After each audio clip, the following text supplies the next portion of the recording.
Saúdo os irmãos com a paz do Senhor, amém? Gostaria de já agradecer a oportunidade que Deus tem me dado para poder servi-lo dessa forma nessa noite e também a liderança que confiou que eu viria aqui pregar fielmente as Escrituras. Bom, o tema da vez é águas profundas, né? E quando a Thaisa mandou a mensagem e falou logo sobre esse tema, a referência de Lucas 5:4, a primeira coisa que veio na minha mente foi o que significaria essas águas profundas. A gente sabe que na Bíblia pode ter essa comparação, existe essa comparação entre a água representar o Espírito Santo. Então a gente entende que águas profundas é você estar num nível de comunhão e de rendição ao Espírito Santo ainda maior, ainda mais profundo. E aí, para a gente poder entrar nessas águas mais profundas, primeiro a gente tem que conhecer o Espírito Santo a que a gente está se rendendo.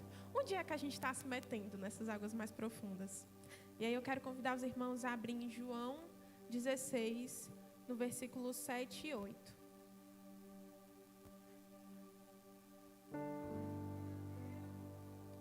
Mas eu lhes afirmo que é para o bem de vocês que eu vou.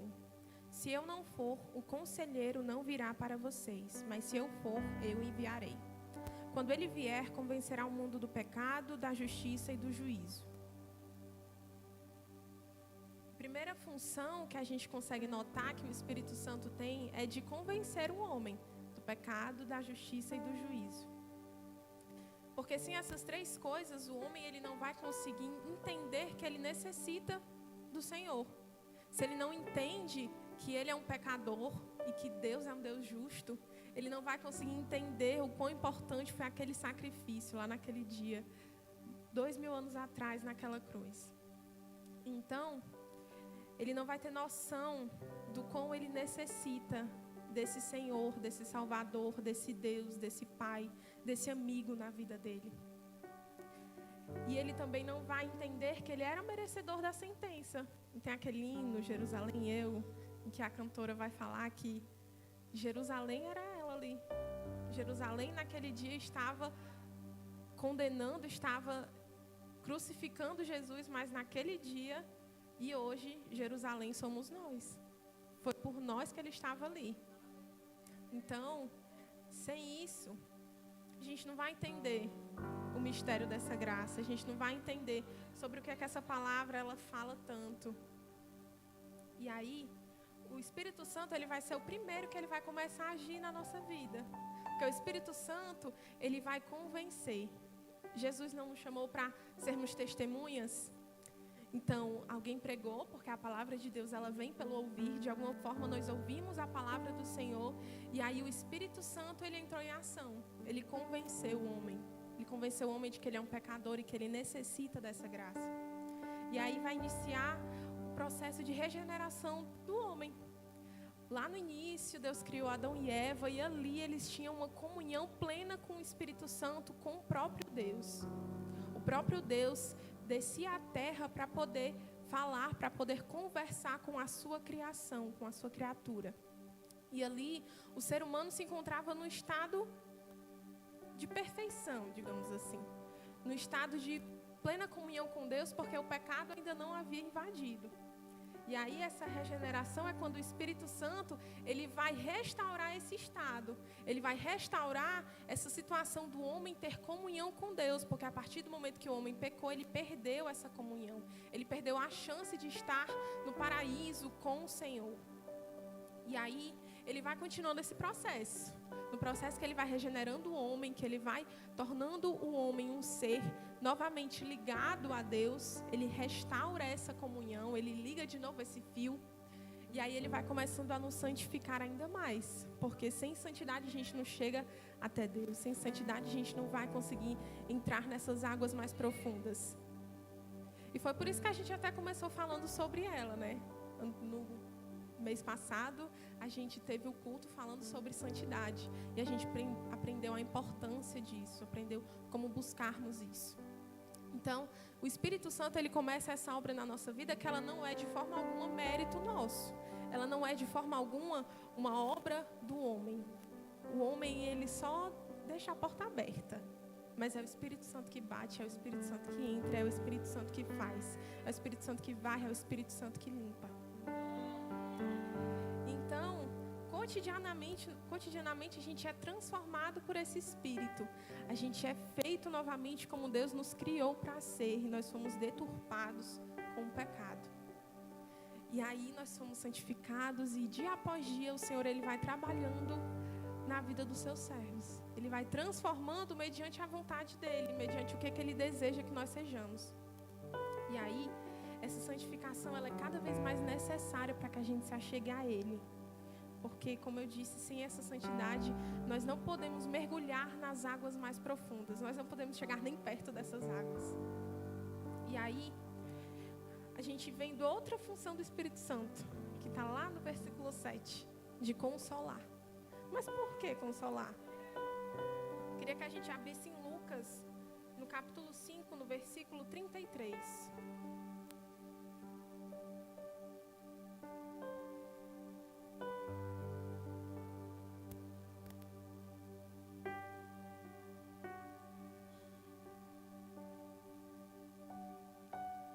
E eles lhe disseram: os discípulos de João jejuam e oram frequentemente, bem como os discípulos dos fariseus, mas os teus vivem comendo e bebendo. Jesus respondeu: podem vocês fazer os convidados do noivo jejuar enquanto o noivo está com eles? Mas virão os dias quando o noivo lhes será tirado, e naqueles dias eles jejuarão.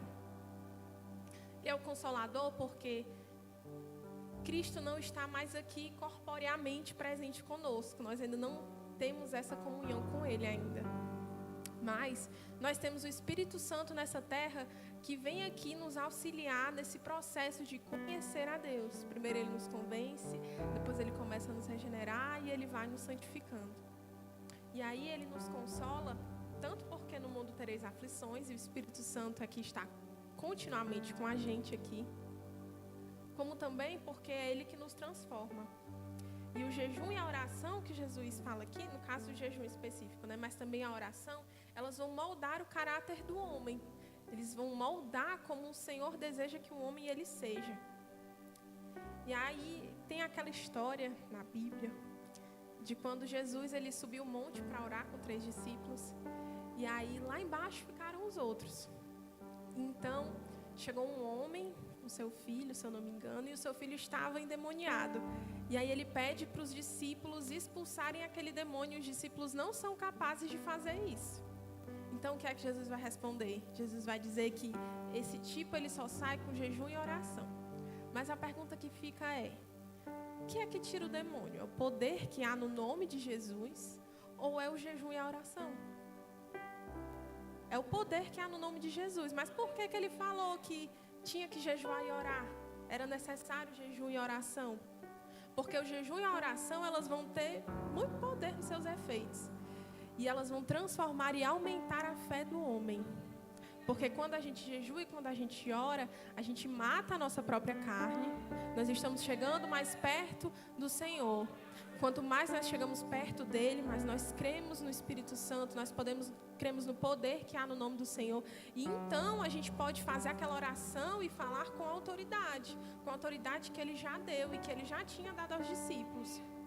Então, o jejum e a oração são fundamentais em toda a vida do cristão. E na busca pela intimidade não seria diferente. Eles são as armas principais, né? E aí, ele tem muitos efeitos no homem que ele é submetido à graça de Deus. Porque essa graça, ela não vai vir só para o perdão de pecados. Porque não teve aquele homem que Jesus expulsou o demônio e ficou vazia a casa. A casa foi toda limpa. Mas então ele voltou. E ele voltou com muito mais. E ele ocupou aquela casa de novo. Porque a casa ficou vazia. Houve um perdão ali, no caso houve a libertação, mas aquela casa ela não foi ocupada. O Espírito Santo, ele não estava habitando naquele homem ainda. Então, a gente vê que essa graça, ela perdoa, mas ela tem um poder ainda maior. Ela transforma. Porque o constrangimento, quando nós nos tocamos que nós somos pecadores, é tão grande, que quando a gente vê que aquele que era santo, o Cordeiro perfeito, que não tinha nenhum pecado, que não tinha nenhum motivo para ser condenado ali naquela cruz, ele foi condenado por puro amor. Por amor, a gente se constrange. E esse constrangimento, ele traz mudança. Quando esse constrangimento, quando esse arrependimento é verdadeiro, ele traz essa mudança, essa transformação que é o Espírito Santo que faz. Até porque Paulo vai afirmar na carta aos Romanos que a lei, ela apontou o pecado do homem, mas Cristo veio para cumprir essa lei. Cumprir como? O homem, ele transgrediu a lei. Ele transgride cotidianamente a lei. Nós continuamos pecando, mas nós somos pecadores redimidos. Nós não nos mantemos no pecado. Nós somos lavados cotidianamente, transformados pelo poder que há no nome de Jesus. Mas essa lei, ela apontou o pecado do homem. Ela mostrou para o homem o que estava errado nele. Só que ela não tinha o exato poder de fazer com que ele não pecasse mais. Por isso que cada vez os sacrifícios no Antigo Testamento, a gente via como eles eram necessários. Só que aí vem o sacrifício perfeito. O sacrifício perfeito que vai fazer com que o homem, ele não só seja perdoado, mas ele seja transformado e ele seja capaz de cumprir essa lei. Cumprir essa lei como? Com os 2 maiores mandamentos que o Senhor falou. Amar a Deus acima de todas as coisas e amar ao próximo como a ti mesmo. Porque ali nós cumpriríamos toda a lei. Nós somos hoje capazes de cumprir a lei porque o Senhor nos amou primeiro. Não é isso que João fala na sua carta? O Senhor nos amou primeiro, então nós somos capazes de amá-lo. Nós somos capazes de amar aos outros, uns aos outros, ao próximo, aos de fora, aos de dentro. E aí agora nós somos vistos como justos diante de Deus, nós somos justificados. Se antes nós éramos vistos como pecadores, como culpados, hoje nós somos vistos como perdoados. Quando Ele olha para nós, Ele vê o sacrifício de Cristo, Ele não vê a nossa culpa, Ele não vê o nosso erro. E vai ser esse espírito que a gente vai desejar. Vai ser aquele espírito que vai convencer, que vai guiar, que vai consolar, que vai estar com um homem que é rendido a Deus, que é arrependido cotidianamente. Então, a gente vai começar a querer mais, porque o homem que verdadeiramente entrou em contato com a glória e com a graça de Deus, ele não vai se contentar com ficar no raso, não. Tem aquele hino da Fernanda Brum, quem já pisou no Santo dos Santos, em outro lugar, ele não vai saber viver. E aí, quando ele vai experimentar do gostinho dessa glória, do gostinho dessa graça, desse perdão e desse amor, o homem, ele não se contenta, porque não tem como se contentar. Se fosse possível se contentar, não tinha nem razão de ter a eternidade, porque na eternidade nós vamos ter um tempo incontável, um tempo que não vai mais existir o próprio tempo, para estarmos em comunhão plena com Deus, com seu Filho. E se não fosse capaz de nós necessitarmos de mais, de nós querermos mais, não tinha razão de ter essa esperança, não tinha razão de crermos.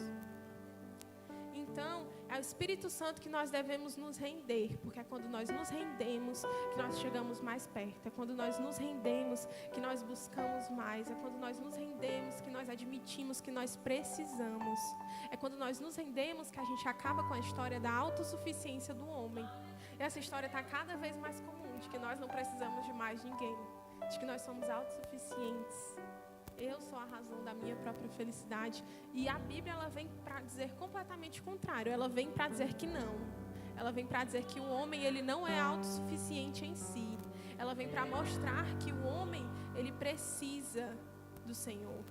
Porque quando Deus nos criou, Ele colocou o senso de eternidade do nosso coração. Está lá em Eclesiastes.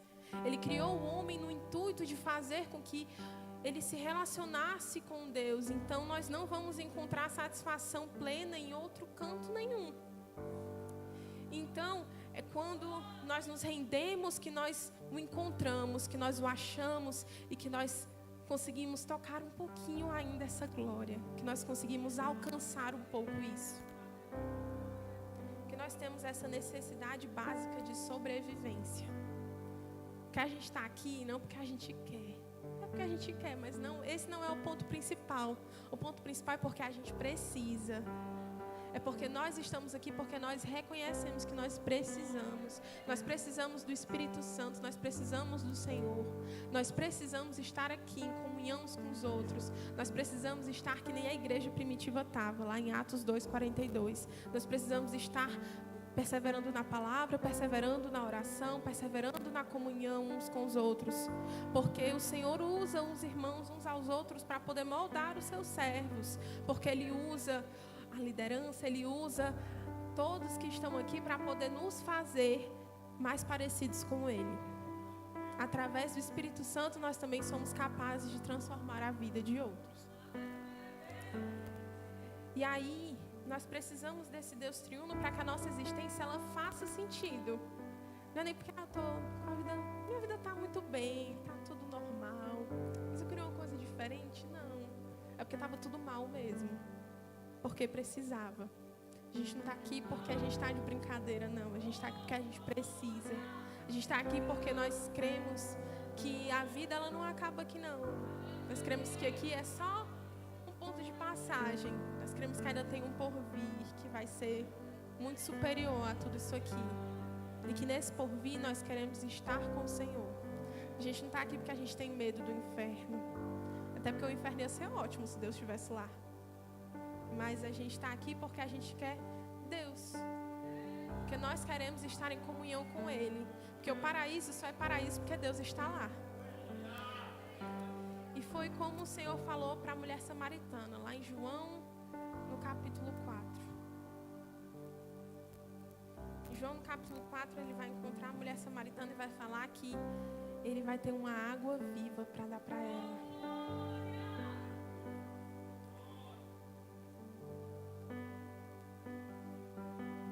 No versículo 10, Jesus lhe respondeu: se você conhecesse o dom de Deus e quem lhe está pedindo água, você teria pedido e ele lhe teria dado água viva. O que é esse dom de Deus? O dom de Deus é a vida eterna. Não é isso que Paulo vai falar lá na carta aos Romanos? Que o dom gratuito de Deus é a vida eterna, que o salário do pecado é a morte. Então, se a samaritana tivesse noção desde o início de que o dom de Deus estava ali na cara dela,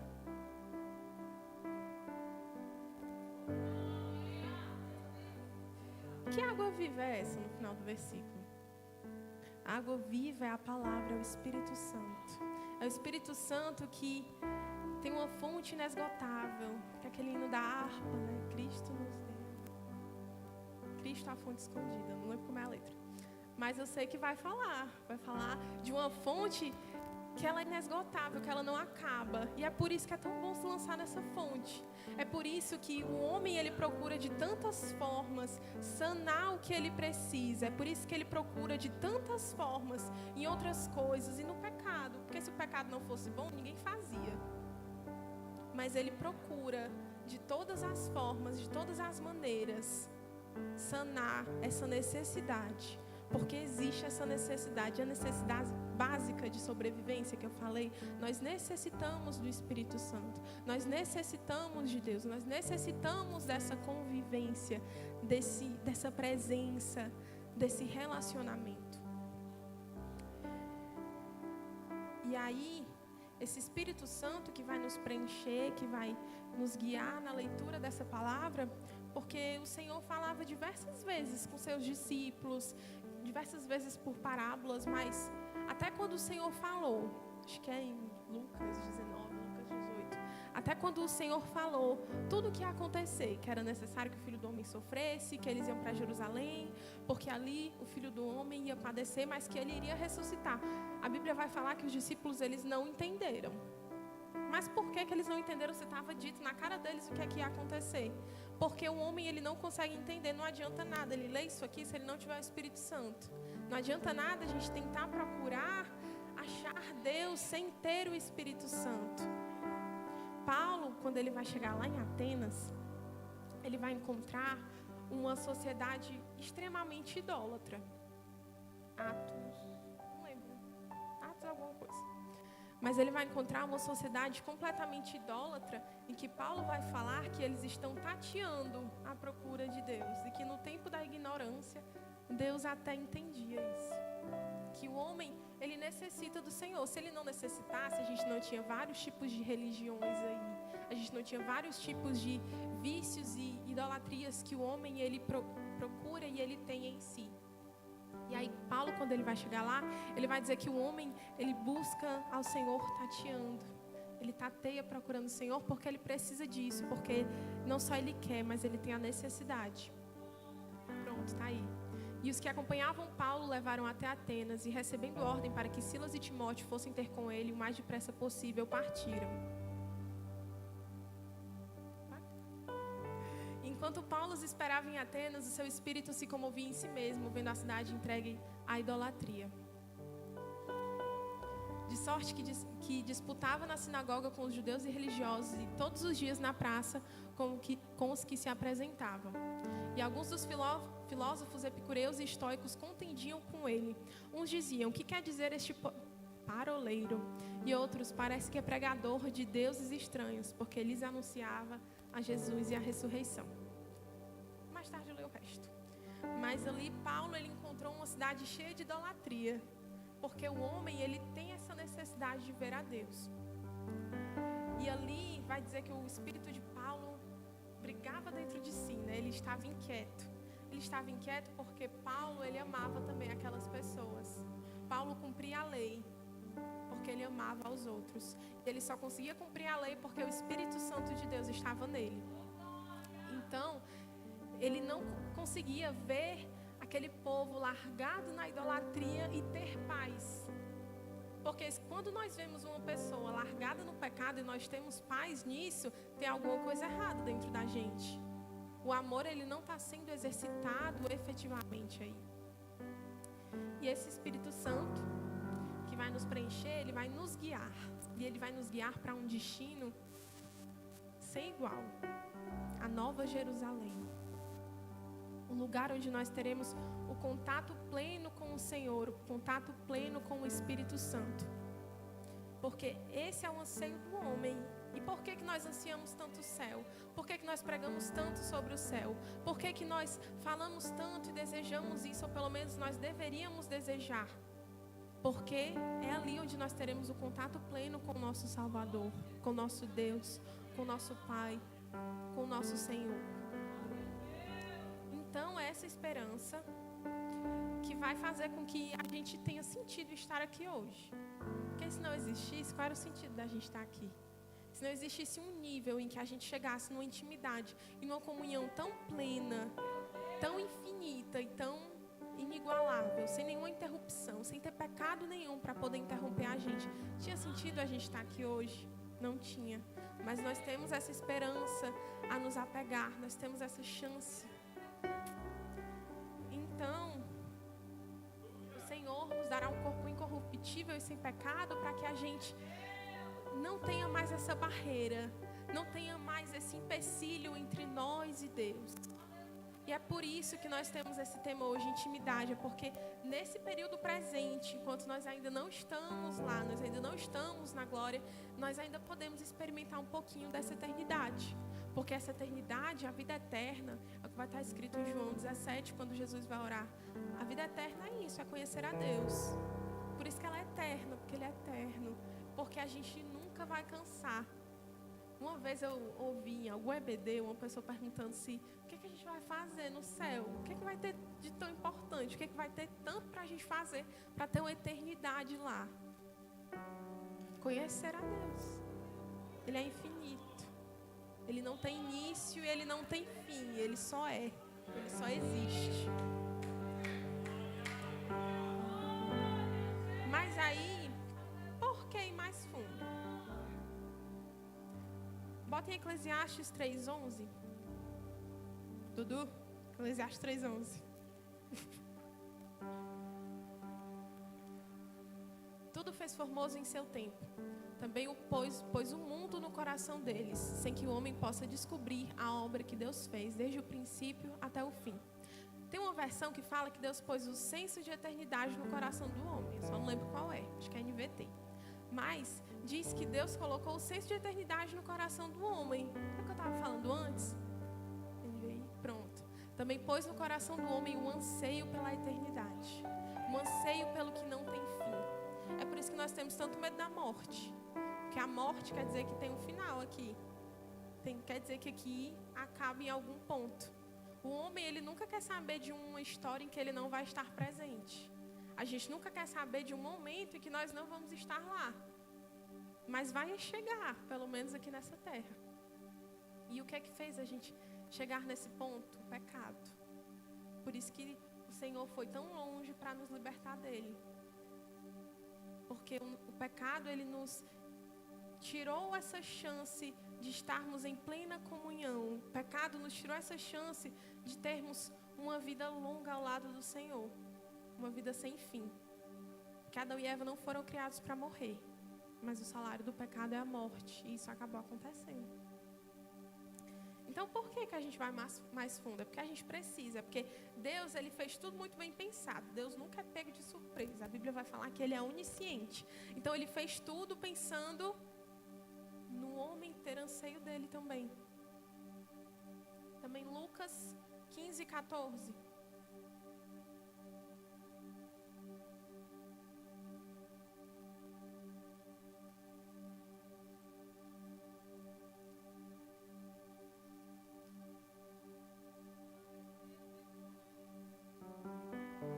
Depois de ter gasto tudo, houve uma grande fome em toda aquela região. E ele começou a passar necessidade. Pronto. Aqui a gente vai estar contando a história do filho pródigo.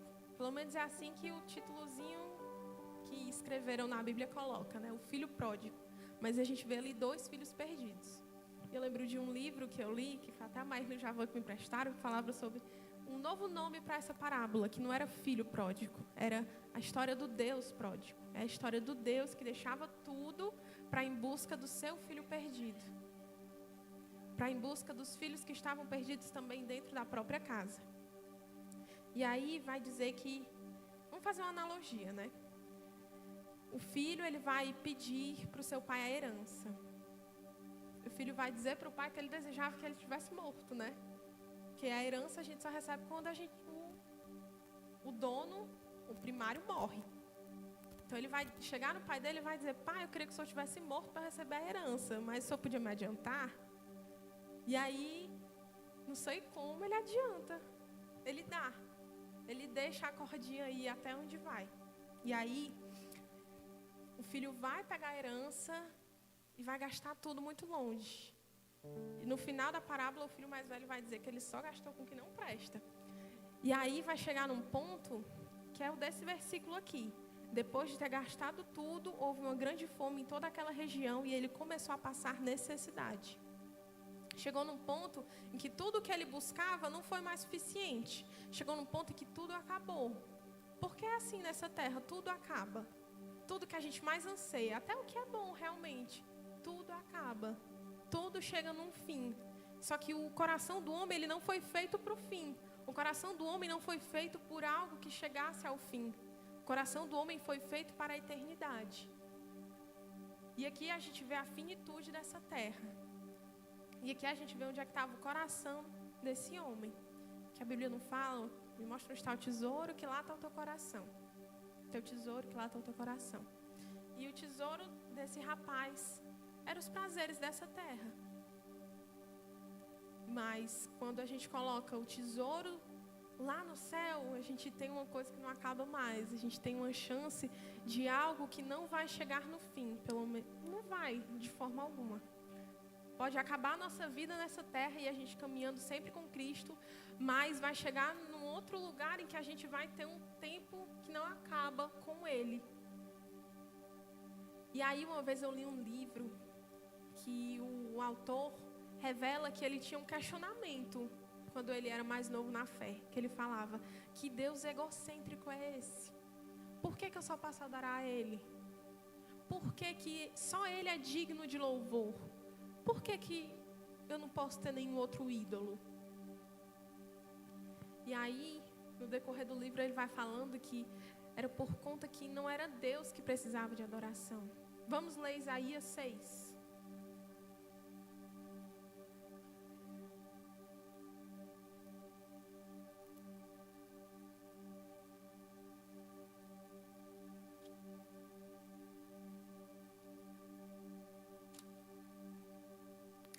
ano em que o rei Uzias morreu, eu vi o Senhor assentado num trono alto e exaltado, e a aba de suas vestes enchia o templo.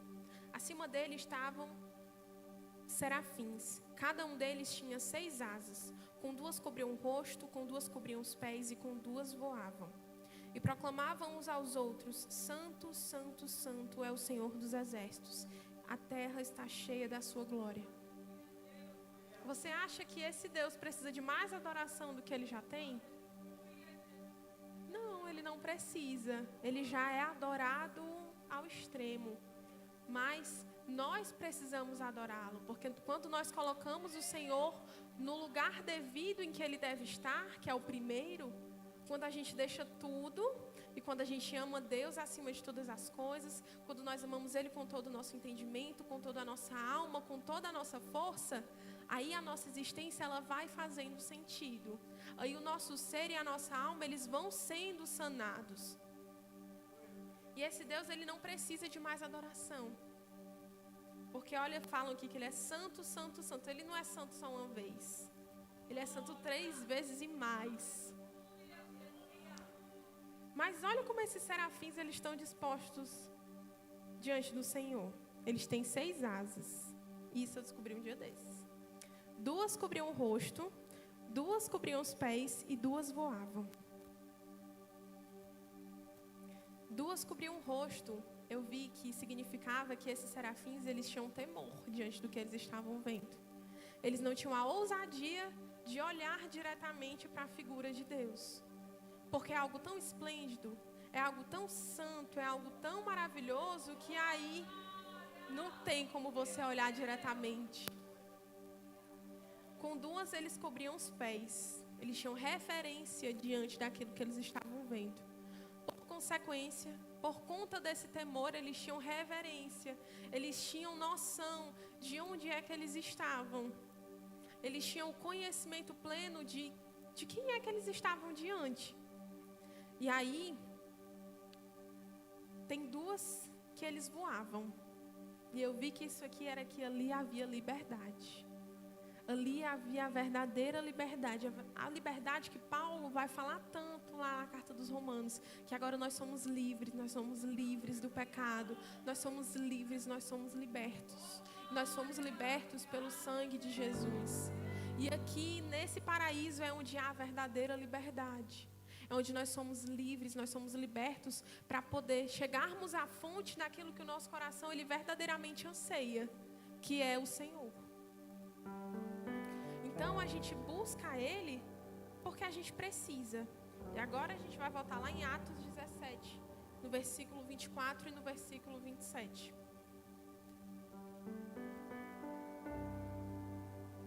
O Deus que fez o mundo e tudo o que nele há é o Senhor dos céus e da terra, e não habita em santuários feitos por mãos humanas. Deus fez isso para que os homens o buscassem, talvez tateando pudessem encontrá-lo, embora não esteja longe de cada um de nós. Não, é do 24 ao 27, bota o 25. Ele não é servido por mãos de homens, como se necessitasse de algo, porque Ele mesmo dá a todos a vida, o fôlego e as demais coisas. Deus de um só, Ele fez todos os povos, para que povoassem toda a terra, tendo determinado os tempos anteriormente estabelecidos e os lugares exatos em que deveriam habitar. Deus fez isso para que os homens o buscassem e talvez tateando pudessem encontrá-lo, embora não esteja longe de cada um de nós. Então Paulo ele vai continuar o discurso, ele vai chegar naquela cidade, vai ver toda a idolatria, ele vai se agitar dentro de si, então ele vai fazer o que a gente devia fazer. Porque é tão fácil a gente se escandalizar, mas é muito difícil a gente falar alguma coisa. E aí Paulo vai pegar essa oportunidade para fazer algo. Paulo vai falar. Tinha um altar, algo lá que era destinado ao Deus desconhecido. E ali Paulo vai pegar a deixa e ele vai fazer essa pregação aí. Ele vai falar sobre esse Deus que não necessita de algo de mãos humanas, que não habita nessas estátuas, nessas esculturas que o homem faz, mas um Deus que é muito superior a tudo isso. E a esse Deus que nós buscamos. E é esse Deus que nós temos que ter verdadeira noção de que nós estamos buscando. Porque se nós não temos noção de quem é que nós estamos buscando, não vai fazer sentido nenhum a gente estar aqui. Então a gente não está aqui de verdade. Se a gente não tem noção de quem nós estamos indo atrás, de quem nós estamos conhecendo. Se nós não sabemos quem é Deus Pai, Jesus Cristo e o Espírito Santo. Se nós não sabemos o tamanho da sua grandeza, se nós não temos noção do quão grande, do quão santo, do quão poderoso Ele é. Como é que a gente entende algo que não tem início e não tem fim? A nossa mente, ela não tem capacidade para tal. A gente tenta com todas as nossas forças, a gente tem essa palavra para se debruçar, para poder estudar e buscar entender esse Deus, mas a gente não consegue. Porque aqui a nossa mente ela ainda é limitada. Mas para que a gente vai buscar esse Deus? Para qual finalidade? Vamos ler Efésios 3:16.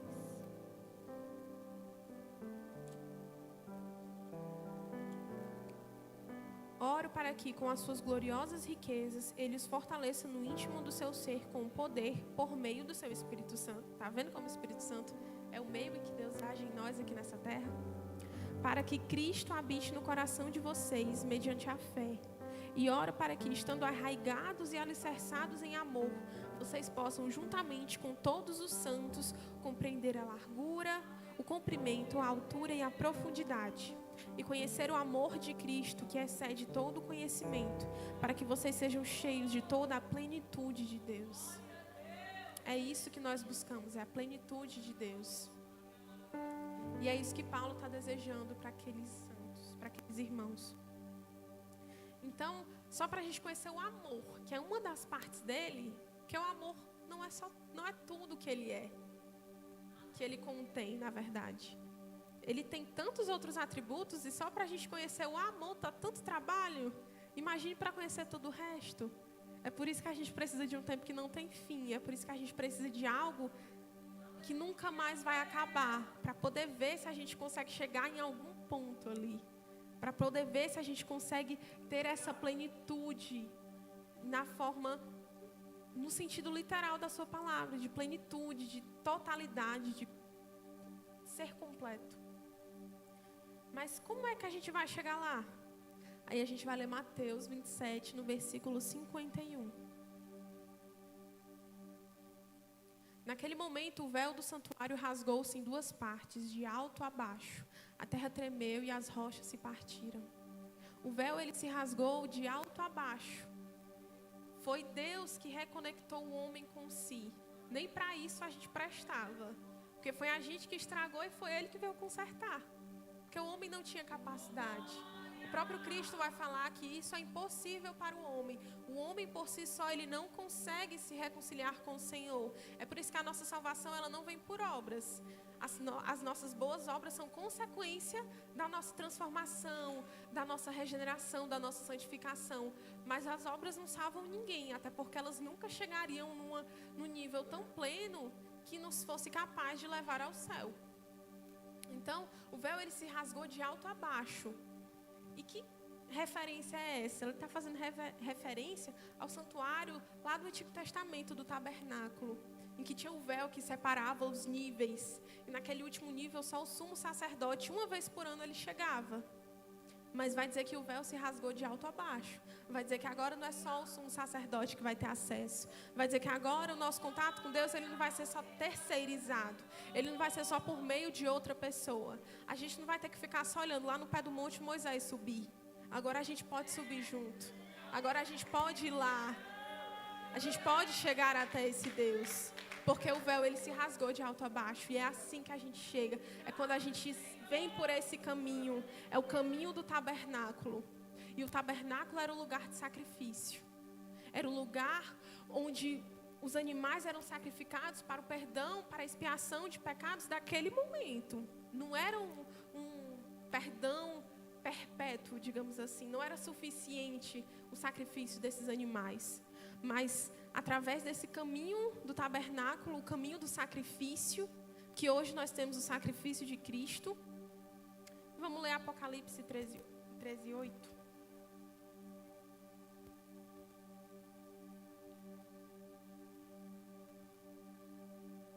só o final. Do cordeiro que foi morto desde a criação do mundo. Eu gosto do que diz a fundação do mundo. Desde antes da fundação do mundo. Quer dizer que desde antes, Deus já olhava para o sacrifício de Cristo. Deus conseguia aceitar todos aqueles sacrifícios de animais. Pronto, tá aí, esse aí. Que foi morto desde a fundação do mundo. Pronto. E aí, quando Deus olhava para todo aquele perdão, todo aquele sacrifício daqueles animais, Deus, Ele ia olhar para o que ia vir e para o que já tinha vindo. Deus ia olhar para o sacrifício do seu próprio filho, que Isaías vai dizer que agradou a Deus. Não é como se Deus fosse homem, que nem a gente tivesse esses sentimentos. É óbvio que a gente usa isso para poder compreender Ele. Mas que aquilo agradou a Deus, aquilo sanou a sua justiça. Moer o seu próprio filho, ver o seu filho moído, zombado, humilhado, morto. Agradou ao próprio Pai. Como é que isso é possível? Então, quando a gente tem esse véu rasgado de cima a baixo, a gente pode entrar.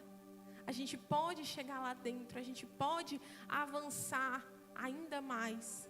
A gente não precisa ficar só olhando os outros, a gente não precisa ficar só olhando o sumo sacerdote lá dentro e ver a glória. A gente não precisa ficar só admirando Moisés lá em cima, vendo os trovões. Se bem que eles não estavam nem admirando, eles estavam com medo. E foi por isso que eles não subiram. Então, a gente tem essa liberdade. Foi essa liberdade que a gente viu que os serafins eles têm lá no paraíso. Nós temos essa liberdade hoje. Nós temos essa liberdade para poder dizer não ao pecado, para poder dizer sim à santidade. Porque quando a gente diz não a algo, nós temos que dizer sim a outra coisa. A gente viu que aquele homem ele foi liberto dos demônios, mas que era necessário que ele tivesse dito sim para Deus, sim para Jesus, para que aquela casa fosse habitada. Então, é necessário que a gente diga não ao pecado através dessa liberdade que foi Deus que nos deu, porque nós não tínhamos essa condição de simplesmente por nós mesmos dizer não, eu não vou pecar. Nós não tínhamos isso, mas o Espírito Santo de Deus, o sacrifício do Senhor, Ele nos dá essa capacidade de também lutarmos contra o pecado, de lutarmos contra a tentação. O pecado que mancha, que macula a nossa alma, o nosso ser e que nos afasta do Senhor. E então nós temos a chance de viver em novidade de vida, que nem Paulo fala em Romanos 6,4. Vivermos em novidade de vida. Então, a gente disse tchau para o pecado, mas a gente tem uma coisa para dizer olá. A gente tem essa nova vida. A gente tem esse velho homem que a gente disse tchau, mas a gente tem esse Filho de Deus que surge, que nasce. Porque não é só algo que morre no nosso batismo. Nós também nascemos, nós somos adotados. É o nosso novo nascimento. Nós somos adotados mediante a cruz por Deus. Então, a gente batalha até a vinda do Senhor, tentando nos manter santos para que nesse dia que o Senhor voltar e que é a nossa grande esperança, é por isso que a gente canta tanto Maranata, por isso que a gente ora tanto isso, porque nós temos que ter essa esperança. É isso que o Senhor deseja ver em nós. O Senhor deseja que o nosso tesouro ele esteja lá no céu, ele esteja onde Ele está. Ele deseja ser o nosso tesouro. Não é só ver onde Ele está, não. Ele deseja que nós ansiamos pela Sua presença. Então, quando a gente vive essa novidade de vida, a gente tem a chance de ter essa liberdade que vai nos fazer chegar mais próximos do Senhor. Que vai nos permitir ir conhecendo e subindo cada degrau. É o que Pedro, se eu não me engano, vai falar na sua carta, que no início a gente toma o leite materno da palavra, então a gente vai para os alimentos sólidos. É o que Paulo vai falar para os coríntios. Então a gente vai nesse degrau por degrau, conhecendo ao Senhor. A gente vai nesse degrau por degrau, amadurecendo na fé e conhecendo a sua palavra. E nesse degrau por degrau, a nossa intimidade com o Senhor, ela aumenta. Porque no Senhor a gente tem sempre um nível a mais para chegar. Como eu falei, Ele não teve nem início, Ele só é. E Ele também não acaba. Então, o que a gente tem para saber dEle não acaba. O que a gente tem para conhecer do Espírito Santo, o que a gente tem para contemplar a glória de Deus, ela não acaba. E a água viva que ela vai sanar a sede da nossa alma, ela tem uma fonte inesgotável, que é o próprio Cristo.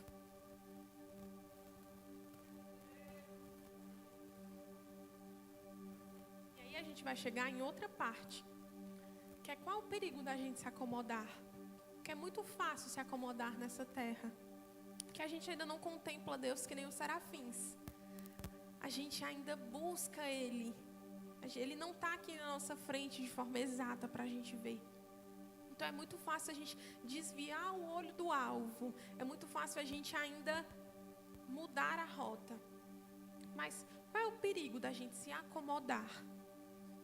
Vamos ler Apocalipse 2, do versículo 1 ao 5. Ao anjo da igreja em Éfeso escreva: estas são as palavras daquele que tem as 7 estrelas em sua mão direita e anda entre os 7 candelabros de ouro.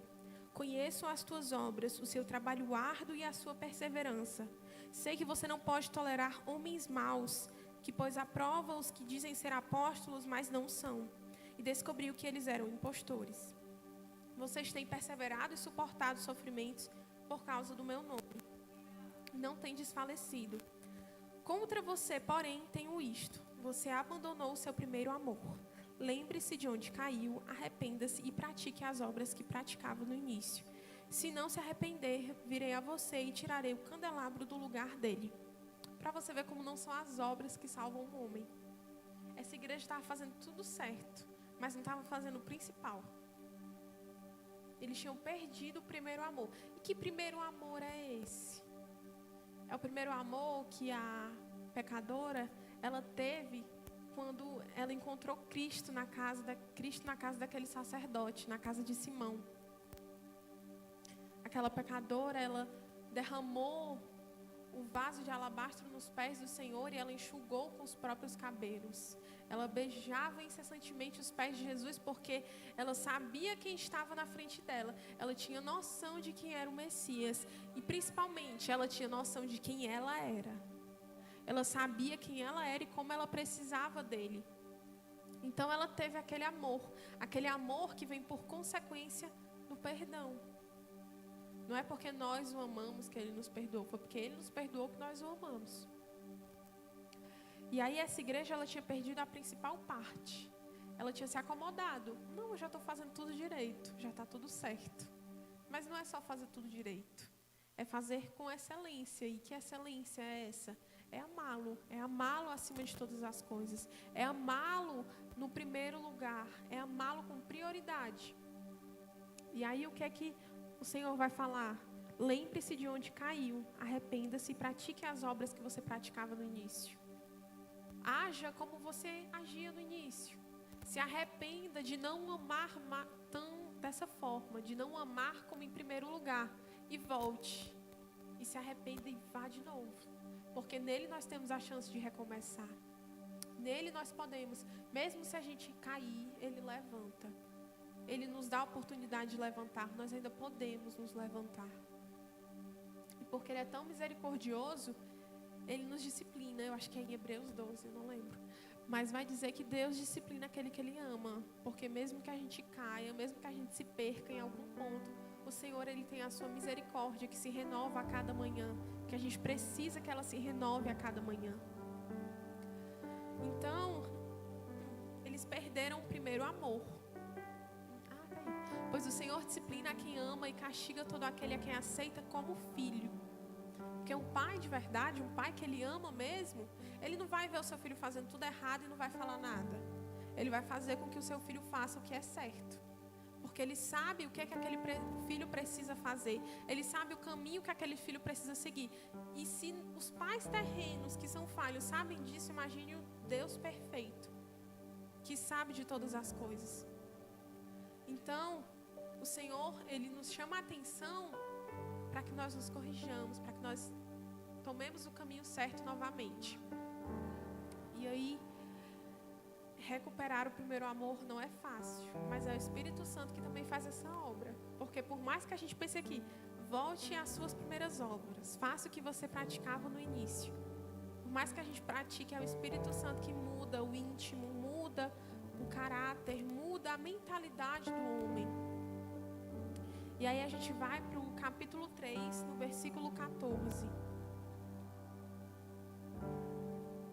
Ao anjo da igreja em Laodiceia escreva: estas são as palavras do Amém, a testemunha fiel e verdadeira, o soberano da criação de Deus. Conheço as suas obras e sei que você não é frio nem quente. Melhor seria que você fosse frio ou quente. E assim, porque você é morno, não é frio nem quente, estou a ponto de vomitá-lo da minha boca. Você diz: estou rico, adquiri riquezas e não preciso de nada. Não reconhece, porém, que é miserável, digno de compaixão, pobre, cego e que está nu. Dou-lhe este conselho: compre de mim ouro refinado no fogo, e você se tornará rico. Compre roupas brancas e vista-se para cobrir a sua vergonhosa nudez. E compre colírio para ungir os seus olhos e poder enxergar. Repreenda e disciplina aqueles que amam. Por isso, seja diligente e arrependa-se. Eis que estou à porta e bato. Se alguém ouvir a minha voz e abrir a porta, entrarei e cearei com ele e ele comigo.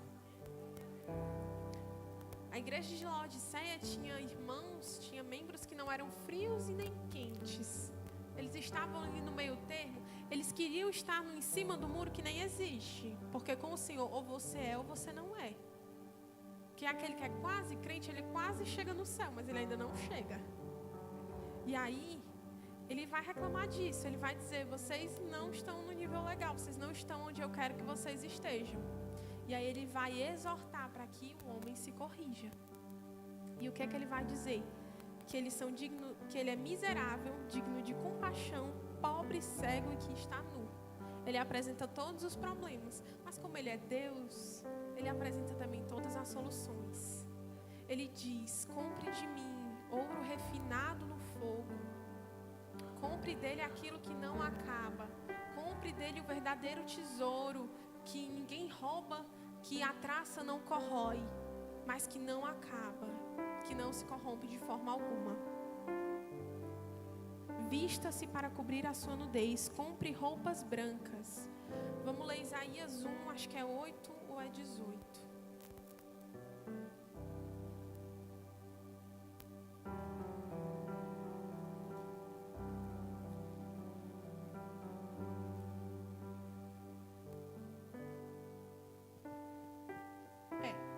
Venham, vamos refletir juntos, diz o Senhor.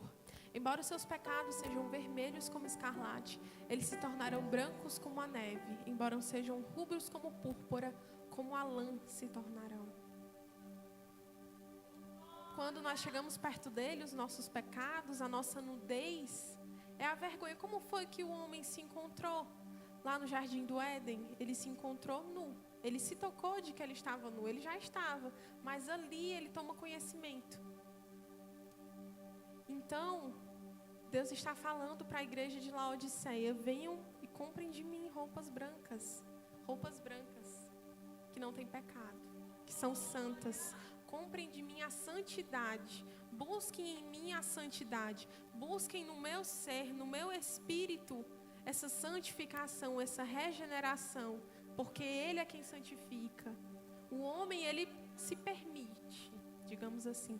Mas é o Senhor que santifica, é o Senhor que age, é o Senhor que tem poder, é o Senhor que transforma. É o Senhor que iria agir aqui na igreja de Laodiceia. Então, como é que nós nos rendemos? Aliás, só uma coisa antes, sobre a aparência deles. Eles tinham uma aparência muito bonita, eles achavam que eles eram ricos. Porque eles só olhavam com os olhos carnais, eles só viam o que era dessa terra. Tem um que ele vai falar, uma dessas igrejas, que ele vai dizer que era muito pobre aqui, mas que diante do Senhor eles tinham um valor muito grande. Vai dizer que diante do Senhor, por mais que eles tinham essa pobreza material, eles tinham um valor estimável, porque eles eram como o Senhor queria que eles fossem. Porque eles agiam como o Senhor queria que eles agissem. Então, o Senhor, ele vai falar a essa igreja que só a aparência ela não basta. Só a aparência de quem tem intimidade não vai ser suficiente. Só você querer dizer para os outros que você é o espiritual, não vai lhe tornar espiritual. É que nem o versículo que a gente leu lá de Lucas 15. O filho mais velho, ele estava na casa do pai, ele obedecia ao pai. Ele não tinha feito como o filho mais novo. Ele não tinha pedido a herança e ido embora. Ele não tinha pedido a herança e ido deixar o pai. Ele estava dentro da casa, mas por estar dentro da casa, ele se via merecedor. Ele achava que porque ele era bom, porque ele era obediente, porque ele fazia tudo, porque ele estava ali presente, ele tinha essa dignidade, ele era merecedor dos presentes do pai. Mas olha o que é que o pai ainda responde. O pai vai falar que tudo que o pai tinha era dele. Ele estava dentro da casa e tudo que o pai tinha era dele. Mas ele não via isso. E esse é o perigo de quando a gente tem a trava nos nossos olhos. A trava de que a gente acha que está bem. A gente acha que nós somos espirituais. Mas eu estou na igreja todo dia. Tem como eu estar melhor do que isso? De que adianta a gente estar na igreja todo dia quando a igreja se torna só um compromisso? De que adianta a gente estar aqui cotidianamente, semanalmente, todo domingo, batendo ponto? Toda terça. Estou na consagração também. Mas de que adianta se a gente não está aqui numa intenção correta? Porque o Senhor, Ele não pede só a ação. A lei, ela pede a ação. Mas o Senhor, Ele vai ainda mais fundo. Ele vai pedir a intenção. Ele vai pedir a motivação. Ele vai pedir aquilo que vai lhe trazer até aqui. Tem que ser correto também diante dos olhos dele. Não vai adiantar só você vir aqui porque eu não tenho nada para fazer em casa. Ou porque eu quero que as pessoas me vejam na igreja. Eu quero que vejam como eu sou crente. Não, tem que estar aqui porque você sabe que você não merece nada. Tem que estar aqui porque a gente sabe que nós somos pecadores e que nós necessitamos desse Deus que limpa, que transforma, que modifica, que santifica. E como é que nós nos rendemos a esse Espírito? Primeiro, a gente faz o contrário dessa igreja. Essa igreja tinha uma aparência bonita e tinha o seu ego por essa aparência bonita, mas eles estavam mortos por dentro, digamos assim. A gente faz o contrário deles. A gente admite que a gente não é nada. A gente admite que a gente precisa. A gente admite que a gente não tem aparência nenhuma. A gente admite que nós somos pecadores. E aí nós nos rendemos a esse Espírito. Vamos ler 2 Coríntios 12, do 9 ao 11. Mas ele me disse: minha graça é suficiente a você, pois o meu poder se aperfeiçoa na fraqueza. Portanto, eu me gloriarei ainda mais alegremente em minhas fraquezas, para que o poder de Cristo repouse em mim. Por isso, por amor de Cristo, regozijo-me nas fraquezas, nos insultos, nas necessidades, nas perseguições, nas angústias, pois quando sou fraco é que estou forte. Fui insensato, mas vocês me obrigaram a isso. Não é o 11, não, é só até o 10, pronto. Então, quando Paulo ele admite que quando ele está fraco é que ele está forte, você fica sem entender, né? Mas como é que você está forte quando você está fraco? Que paradoxo é esse? Mas a gente entende que Paulo admitia que o poder e a força não vinha dele, que ele era fraco. E porque ele admitia, porque ele reconhecia que ele era isso, que o Senhor derramava o seu poder sobre a vida dele, que o Senhor derramava a sua graça, a sua misericórdia sobre a vida de Paulo. Porque Paulo tinha noção de que a graça do Senhor bastava, de que nessa terra tudo podia estar ruim, os problemas podiam estar a 1000, mas que a graça do Senhor estava com ele. E com essa graça que perdoa, com essa graça que transforma, ele ia chegar num lugar onde não tem mais aflição, onde não tem mais choro, onde não tem mais dor. Como nós nos rendemos a esse Espírito? Renunciando a nós mesmos. Vamos ler Lucas 9, no versículo 23 e 26. Jesus dizia a todos: se alguém quiser acompanhar-me, negue-se a si mesmo, tome diariamente a sua cruz e siga-me. Pois quem quiser salvar a sua vida a perderá, mas quem perder a sua vida por minha causa, este a salvará.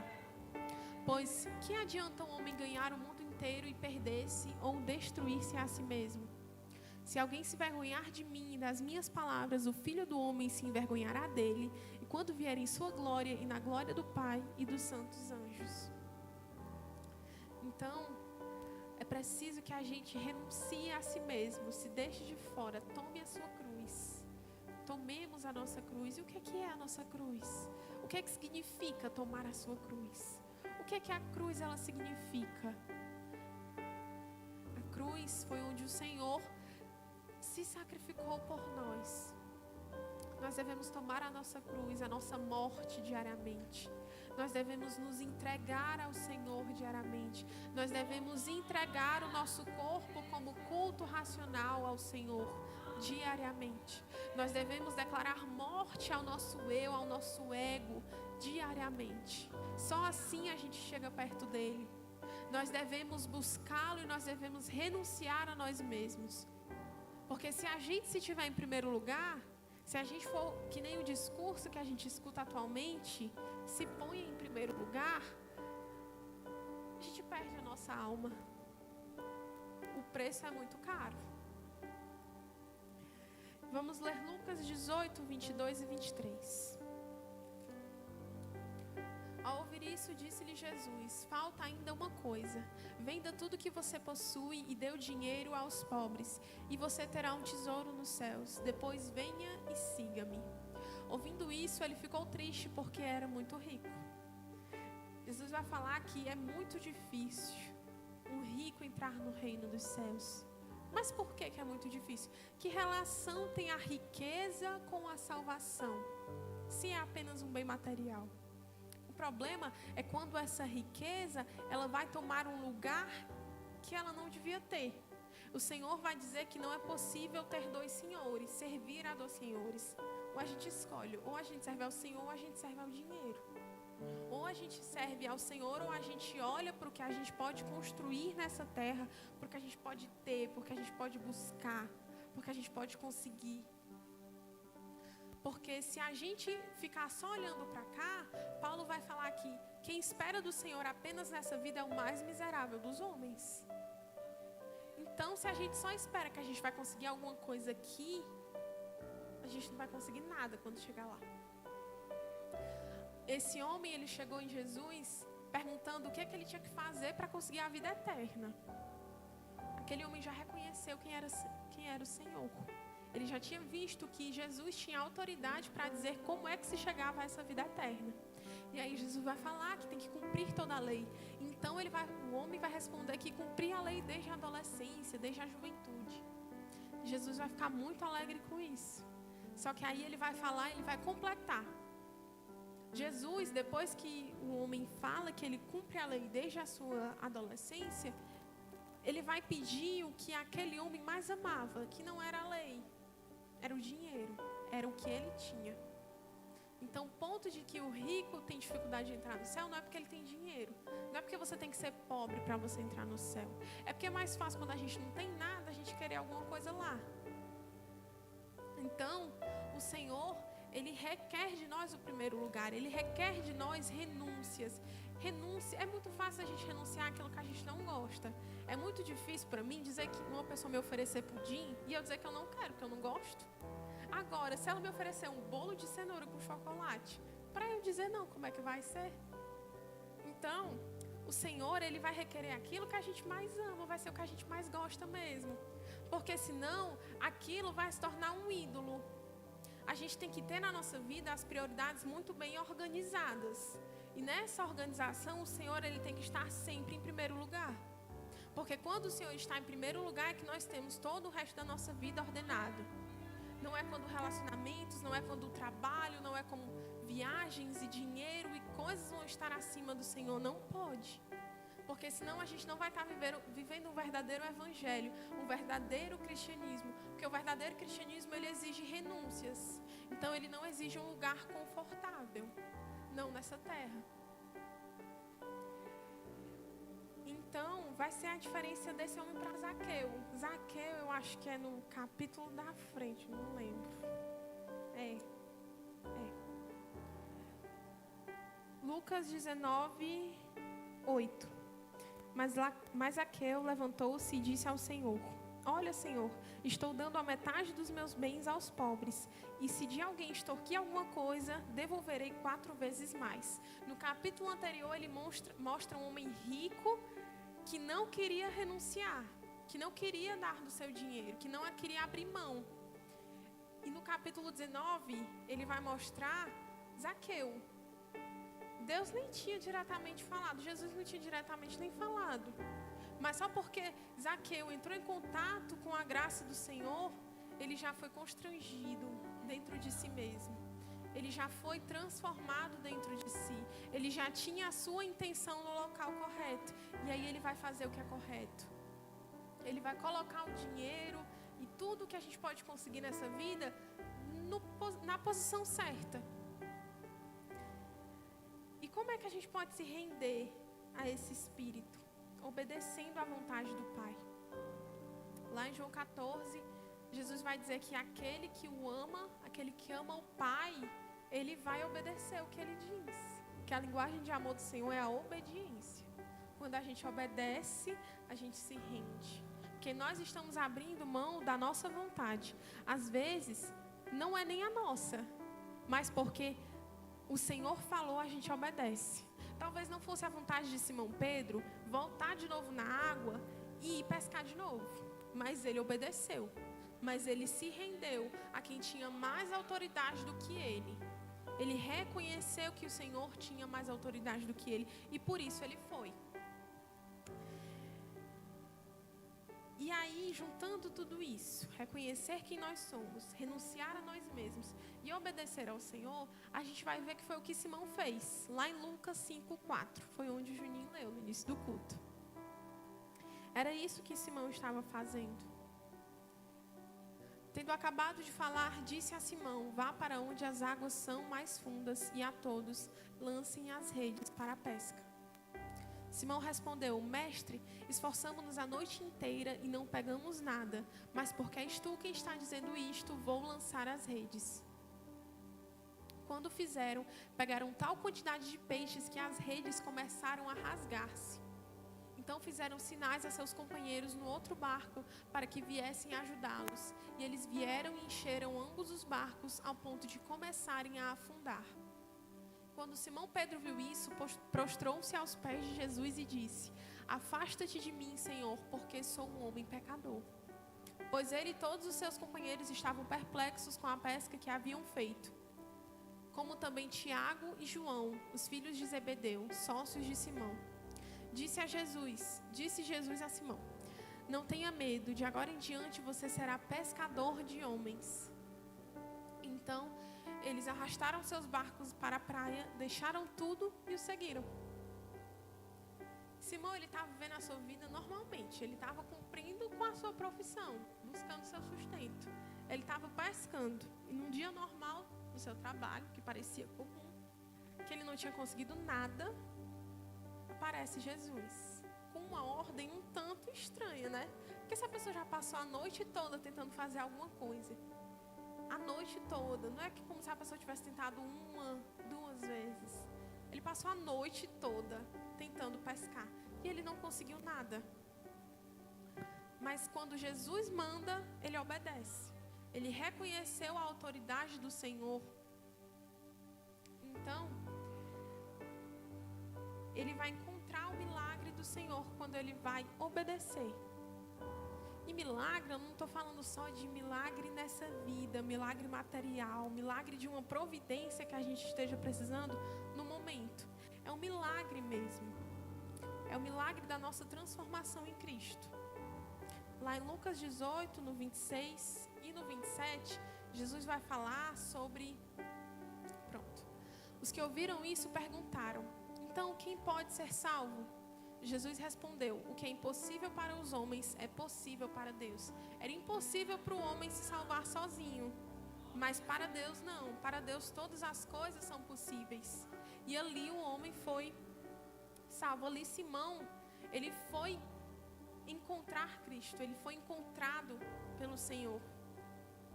Essa é a história do homem rico que não queria renunciar, que Jesus vai falar que é muito difícil um homem rico entrar no céu. Aí continua nesses 2 versículos. Então, e com a rede. Então ali, Simão, ele vai perceber o Messias. Com aquele milagre, Simão vai ter noção de com quem que ele estava falando. Ele já podia ter uma noção, ele já podia ter ouvido falar. A Bíblia não vai dizer, mas ele já podia ter ouvido falar quem é que estava mandando ele fazer alguma coisa. Mas ali, ele vai ver com os próprios olhos. Simão vai ter a experiência pessoal com Jesus do milagre. Então, ele vai ser impactado pela glória do Senhor. Ele vai ser impactado pela autoridade de Jesus sobre a criação. E quando a gente vai chegando em certos níveis de profundidade, de intimidade, a gente vai entendendo esse texto que a gente leu de Efésios 3,16, a altura, a largura, a profundidade do amor de Cristo. Quando a gente vai indo por níveis mais profundos, a gente vai entendendo o amor do Senhor. A gente vai entendendo quem é o Senhor. A gente vai crescendo no conhecimento acerca de Cristo. E uma das partes mais lindas do versículo 10 e 11 do capítulo 5.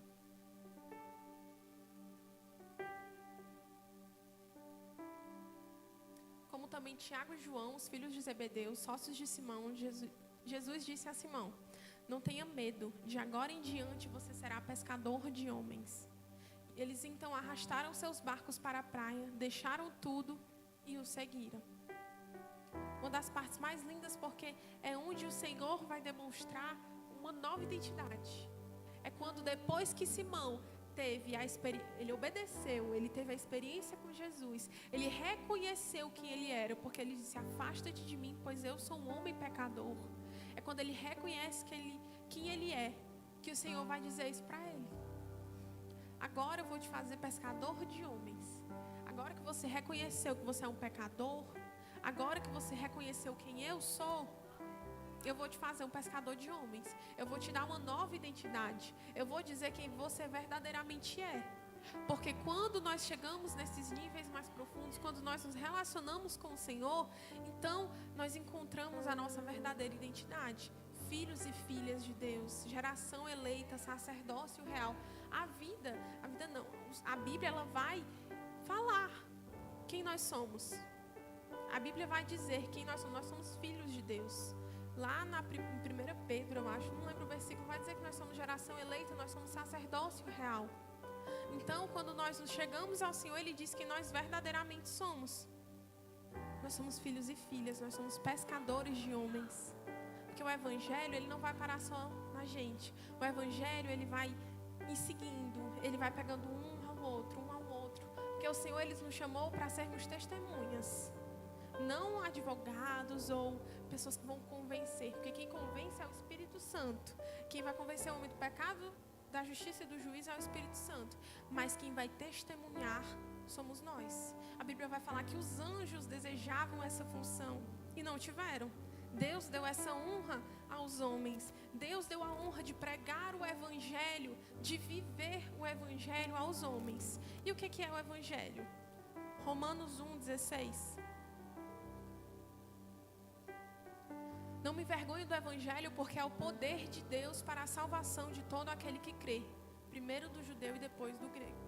O Evangelho primeiro foi pregado entre os judeus, depois ele saiu aos gentios. Então o Evangelho é isso, é o poder de Deus para a salvação de todo aquele que crê. É a capacidade do Senhor de transformar, de tirar o homem que estava cheio do pecado e transformar em seu filho. Em salvar uma alma que estava completamente perdida. E quando nós nos encontramos com Ele, quando nós chegamos em níveis mais profundos, quando a gente para de só tomar o leite materno da palavra, e quando a gente chega no nível de maturidade ainda mais, a gente pode transbordar esse Evangelho para outros. Nós podemos exercitar o amor verdadeiro para com os outros. Porque se eu amo uma pessoa, eu não vou só tolerar o pecado nela. Eu vou pregar. Eu não vou julgar. Porque o meu papel não é esse. O meu papel é testemunhar. O meu papel é testemunhar da palavra, da verdade, da justiça do Senhor. E é o Senhor que transforma. É o Senhor que vai fazer a obra na pessoa. Mas a palavra de Deus, como Paulo fala, ela vem pelo ouvir. E o ouvir a palavra de Deus. Não é assim o versículo? E como é que ouvirão se não há quem pregue?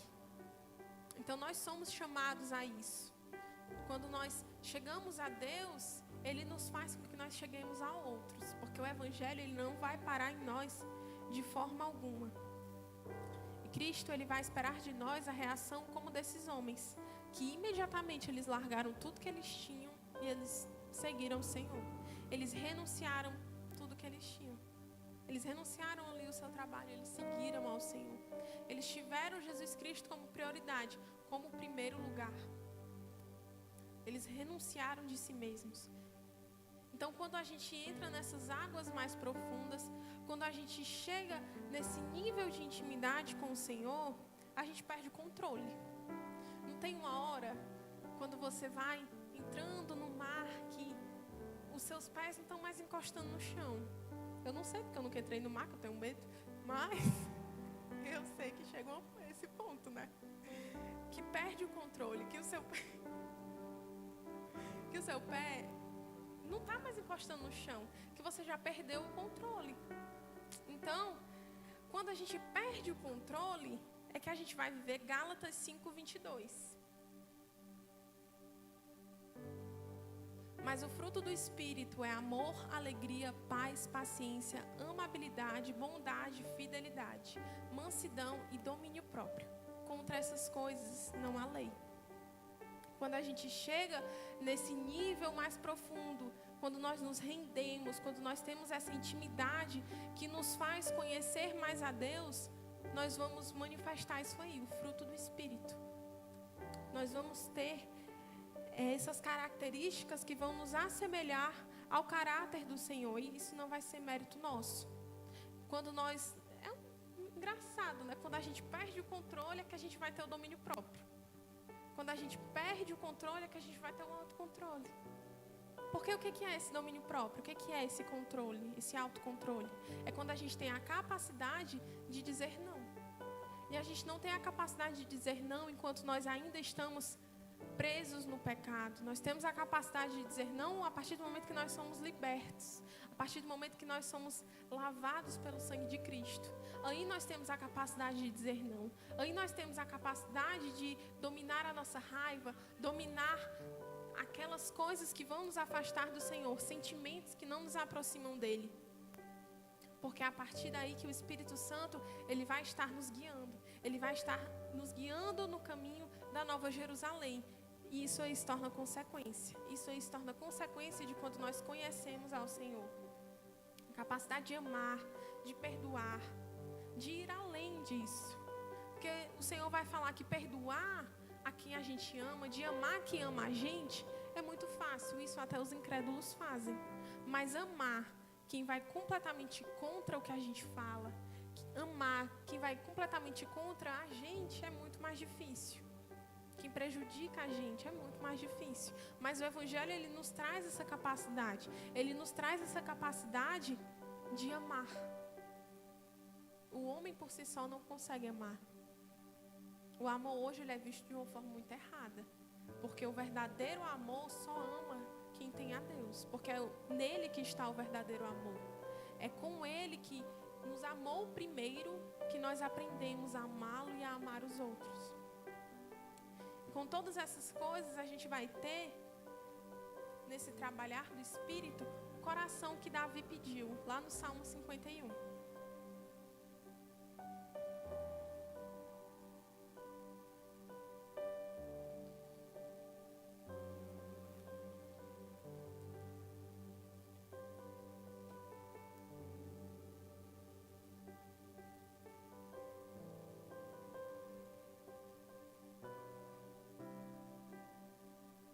Tem misericórdia de mim, ó Deus, por teu amor, por tua grande compaixão. Apaga as minhas transgressões, lava-me de toda a minha culpa e purifica-me do meu pecado. Davi reconheceu quem ele era e pediu perdão. Ele reconheceu quem ele era e quem Deus era. Pois eu mesmo reconheço as minhas transgressões e o meu pecado sempre me persegue. No versículo 10. Cria em mim, ó Deus, um coração puro e renova dentro de mim um espírito estável. Não me expulses da tua presença, nem retires de mim o teu Santo Espírito. Davi estava pedindo por um coração puro.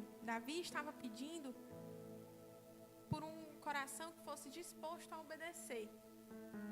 Por um coração que tivesse a capacidade de amar a Deus e de se arrepender. Por um coração que tivesse como reconhecer quem verdadeiramente era. E conectando essa parte de Simão e os outros que estavam com ele, Davi vai falar em um dos versículos que... versículo 13. Então ensinarei os teus caminhos aos transgressores, para que os pecadores se voltem para ti. Quando ele vai ter um coração puro, quando ele vai ter um coração transformado, ele vai levar essa transformação e essa pureza a outros.